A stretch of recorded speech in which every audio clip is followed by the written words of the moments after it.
Hello everyone. You all are most welcome on my channel. In the last video we have completed the first 4 sums of exercise. Let us work out 2 of chapter number 2. In this video we will start solving from question number 5. So guys, this is Sara Nafis. Let's start this video. Question number 5 is Sova Devi deposited some money in a bank at the rate of simple interest of 5.25% per annum. After 2 years, she got 840 rupees as interest. Let us write by calculating the money she has deposited. तो हम लोगों को question number 5 में ये कह रहा है कि एक पर्सन है जिन्होंने बैंक में कुछ मनी को डिपॉजिट किया 5.25% पर annum रेट ऑफ इंटरेस्ट में, तो उन्हें 2 साल बाद जो है 840 रुपीज़ एज अ इंटरेस्ट मिला। तो हम लोगों को बताना है कि उन्होंने बैंक में कितना पैसा जो है वो डिपॉजिट किया। ओके, तो इसमें हम लोगों को क्या फाइंड आउट करना है, प्रिंसिपल फाइंड आउट करना है। ठीक है, तो अगर आप लोगों को फॉर्मूला पता है इस चैप्टर से रिलेटेड तो वेल एंड गुड, अगर नहीं पता है तो मैं आप लोगों को सम्स बना वक्त बताऊंगी ही, और इस चैप्टर से रिलेटेड जो भी फॉर्मूला है उसका लिंक आप लोगों को डिस्क्रिप्शन बॉक्स में मिल जाएगा। आप लोग एक बार देख लेना, एंड अगर कहीं भी प्रॉब्लम हो तो आप लोग मुझे कमेंट कर सकते हो। ठीक है, सो जिस तरह हम लोग हर सम्स में गिवन लिखते हैं पहले, उसी तरह इस सम्स में हम लोग क्या करेंगे, सबसे पहले गिवन लिखेंगे। जो भी डेटा गिवन है उसको हम लोग पहले अरेंज्ड फॉर्म में लिखेंगे। तो सबसे पहले हम लोग गिवन लिख लेते हैं। सो गिवन यहाँ पे रेट ऑफ इंटरेस्ट 5.25% था, उसको मैंने यहाँ पे फ्रैक्शन में लिख लिया है। तो डेसिमल हटाने के लिए 1 आया, एंड डेसिमल के बाद 2 डिजिट था तो 2 0 आ गया, तो हो गया हम लोग का 525/100%। ओके, एंड टाइम जो है वो हम लोग का 2 ईयर्स गिवन था तो मैंने 2 ईयर्स लिख दिया, and simple interest we have 840 rupees. अब हम लोग फॉर्मूला लिखेंगे, उसके बाद उसी फॉर्मूला में वैल्यू को पुट करेंगे। तो देखो, प्रिंसिपल निकालने का फॉर्मूला है simple interest into 100 divided by rate into time.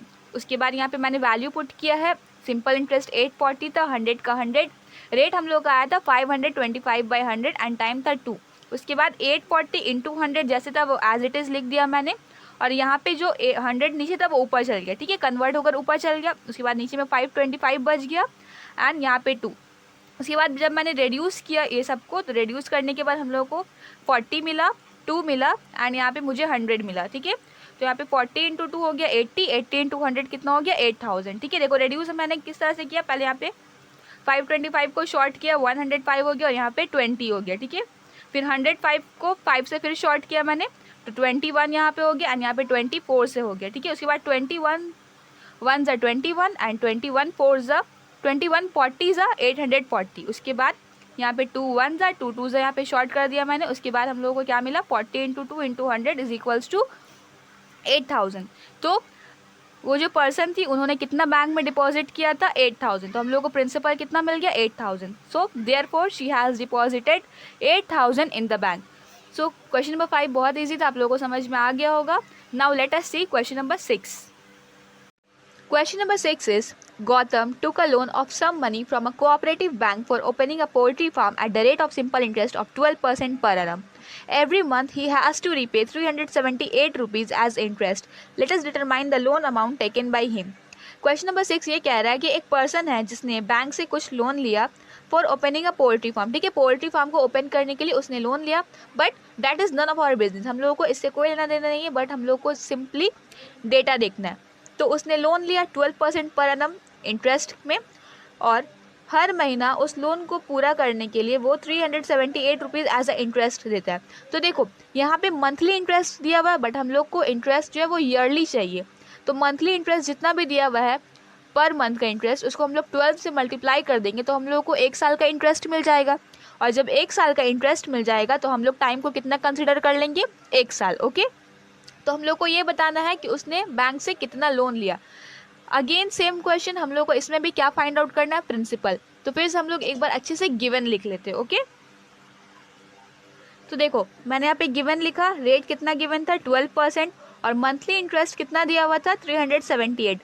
तो एनुअल इंटरेस्ट निकालने के लिए मैंने 12 से मल्टीप्लाई कर दिया, तो 378 इंटू 12 कितना आया 4536 रुपीज़। ओके, एंड टाइम कितना है 1 ईयर।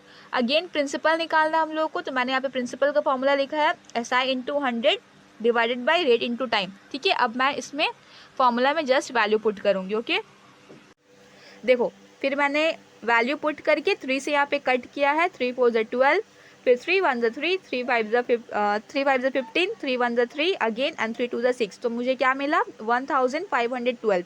उसके बाद मैंने यहाँ पे 4 से रिड्यूस किया, 4 1 ज़ा 4, 4 3 ज़ा 12, 4 7 ज़ा 28 एंड देन 4 8 ज़ा 32। लास्ट में मुझे क्या मिला 378 इंटू 100। उसके बाद यहाँ पे क्या आंसर आया 37,800। तो प्रिंसिपल हम लोग को कितना मिल गया 37,800। So therefore he took a loan amount of 37,800, यानी उसने बैंक से कितना लोन लिया था 37,800 का। ओके, आप लोगों को क्वेश्चन नंबर 6 समझ में आ गया ना। तो हम लोग क्वेश्चन नंबर 7 देखेंगे। Question number 7 is let us calculate the number of years for which an amount become twice of its principal having the rate of simple interest of 6% per annum। ठीक है, हम लोग को ये फाइंड आउट करना है question number 7 में कि कितने साल में कोई भी अमाउंट अपना प्रिंसिपल का डबल हो जाएगा। कितना रेट ऑफ सिंपल इंटरेस्ट में 6%। देखो क्वेश्चन को समझने के लिए सपोज करो आपने बैंक में कुछ पैसा रखा, ठीक है, कितना रखा पता नहीं अभी। ओके, तो कितने साल के अंदर आपने जितना पैसा रखा उसका आपको डबल मिलेगा। आपने एक दिन पैसा रखा, आप कितने साल बाद जाओगे कि आपने जितना पैसा रखा आपको उसका डबल पैसा मिलेगा। तो इसमें हम लोग को सिंपली वही फाइंड आउट करना है कि कितने साल में कोई भी अमाउंट अपना प्रिंसिपल का डबल हो जाएगा जब उसका सिंपल रेट ऑफ इंटरेस्ट कितना रहेगा 6%। ठीक है, तो अगेन इसमें हम लोग क्या लिख लेते हैं, गिवन लिख लेते हैं। ठीक है, सो देखो गिवन मैंने प्रिंसिपल को x मान लिया कि मान लेते हैं प्रिंसिपल जो है वो x है। ठीक है, तो अमाउंट क्या हो जाएगा क्वेश्चन के हिसाब से 2x, यानी प्रिंसिपल का डबल 2x हो गया। और सिंपल इंटरेस्ट क्या होता है, अमाउंट से प्रिंसिपल को माइनस कर देंगे तो हम लोग को क्या मिल जाएगा, सिंपल इंटरेस्ट मिल जाएगा। तो अमाउंट हम लोग कितना था 2x एंड प्रिंसिपल था x, तो 2x minus x is equals to x। तो सिंपल इंटरेस्ट हम लोग को कितना मिल गया x एंड रेट जो है वो गिवन है 6%। तो टाइम का फॉर्मूला क्या है वो मैं लिख दे रही हूँ, आप लोग देख लो। ठीक है, देखो टाइम का फॉर्मूला है SI into 100 and rate into principal. देखो जब भी हम लोग को रेट प्रिंसिपल या टाइम निकालना रहेगा तो हमेशा याद रखना कि न्यूमरेटर में यानी ऊपर में हमेशा सिंपल इंटरेस्ट इंटू 100 ही रहेगा एंड नीचे में यानी डिनोमिनेटर में जो चीज़ हम लोग को निकालना है वो चीज़ छोड़कर बाकी जो दो चीज़ बचेगा वो नीचे रहेगा। जैसे कि हम लोग को यहाँ पे टाइम निकालना तो रेट एंड प्रिंसिपल नीचे है, अगर हम लोग को प्रिंसिपल निकालना रहेगा तो टाइम एंड रेट नीचे रहेगा, एंड अगर हम लोग को रेट निकालना रहेगा तो टाइम एंड प्रिंसिपल नीचे रहेगा। समझ में आया? तो मैंने यहाँ पे फॉर्मूला लिख दिया। अब मैं इसमें क्या करूँगी, वैल्यू पुट करूँगी। सो मैंने यहाँ पे वैल्यू पुट किया है x इंटू 100। ऐसा ही हम लोग का x था, 100 एज इट इज़ मैंने लिख दिया। एंड सिंपल इंटरेस्ट कितना था, रेट ऑफ इंटरेस्ट 6 था एंड प्रिंसिपल अगेन हम लोग का x था, तो x कट गया एंड फिर 2 3 ज़ा 6 एंड 2 50 ज़ा 100, तो यहाँ पे हो गया। तो मुझे क्या मिला 50/100। बट हम लोग इम्प्रॉपर फ्रैक्शन में नहीं छोड़ेंगे, हम लोग क्या करेंगे मिक्स फ्रैक्शन में लिखेंगे। तो यहाँ पे रफ वर्क में आप लोग मिक्स फ्रैक्शन ऐसे निकाल लेना। तो मुझे कितना मिल गया 16 कंप्लीट 2/3 ईयर। ओके, तो मुझे टाइम कितना मिल गया 16 कंप्लीट 2/3 ईयर्स। तो यही हम लोग का फाइनल आंसर है। लास्ट में मैंने स्टेटमेंट लिखा therefore in 16 complete 2/3 years the amount become twice of its principal at the rate of 6% per annum। यानी 16 कंप्लीट 2/3 ईयर्स में एक अमाउंट अपना प्रिंसिपल का डबल हो जाएगा जब उसका रेट ऑफ सिंपल इंटरेस्ट कितना रहेगा 6%। ओके, क्वेश्चन नंबर 7 समझ में आ गया। Now let's move on to the question number 8। Question number 8 is Manan Mia observed after 6 years of taking a loan of some money that the interest to be paid had become 3/8 part of its principal.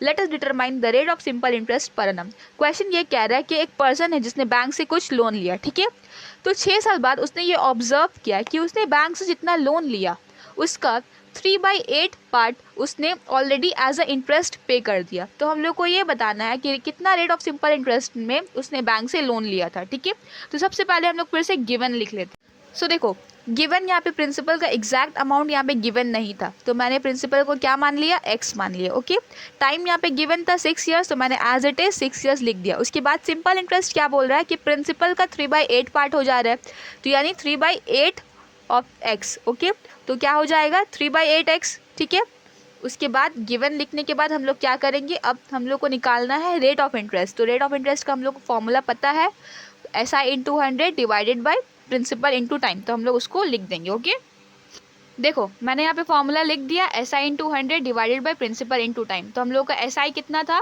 3x/8, उसके बाद 100 as it is मैंने 100 लिख दिया, उसके बाद principal कितना था हम लोगों का x था, ठीक है, तो मैंने x भी लिख दिया, उसके बाद टाइम था 6 ईयर्स। ओके, सबसे पहले मैंने x को रिड्यूस कर दिया, उसके बाद 8 और 100 को रिड्यूस करने के बाद मुझे क्या मिला लास्ट में, ऊपर में 25 एंड जहाँ पे 8 था वहाँ पे मुझे 2 मिला, उसके बाद 6 था वहाँ पे, तो 3 1 ज़ा 3 एंड 3 2 ज़ा 6, तो मुझे क्या मिला 25/4%। तो मैंने जैसे कि आप लोगों को प्रीवियस सम्स में कहा कि हम लोग इसको इम्प्रॉपर फ्रैक्शन में नहीं छोड़ेंगे, हम लोग क्या करेंगे इसको मिक्स फ्रैक्शन में लिख देंगे। तो मिक्स फ्रैक्शन में हम लोग जब करेंगे तो क्या मिलेगा हम लोग को 4 6 ज़ा 24, 1 बच जाएगा, तो क्या हो जाएगा 6 कंप्लीट 1/4%। मिक्स फ्रैक्शन को जिस तरह से हम लोग इम्प्रॉपर फ्रैक्शन को जिस तरह से हम लोग मिक्स फ्रैक्शन में कन्वर्ट करते हैं उसी तरह से 25/4% को कन्वर्ट कर लेना है। तो हम लोग को फाइनल आंसर कितना मिल जाएगा 6 कंप्लीट 1/4%। तो कितना रेट ऑफ इंटरेस्ट में उसने लोन लिया था 6 कंप्लीट 1/4%। तो क्वेश्चन नंबर 8 भी समझ में आ गया होगा। अगर किसी भी तरह का प्रॉब्लम हो तो आप लोग कमेंट कर सकते हो। Okay guys, so guys, this is all about today's video. We will do the remaining sums of this chapter in the next video. Till then, take care, bye bye, and thank you so much for watching this video.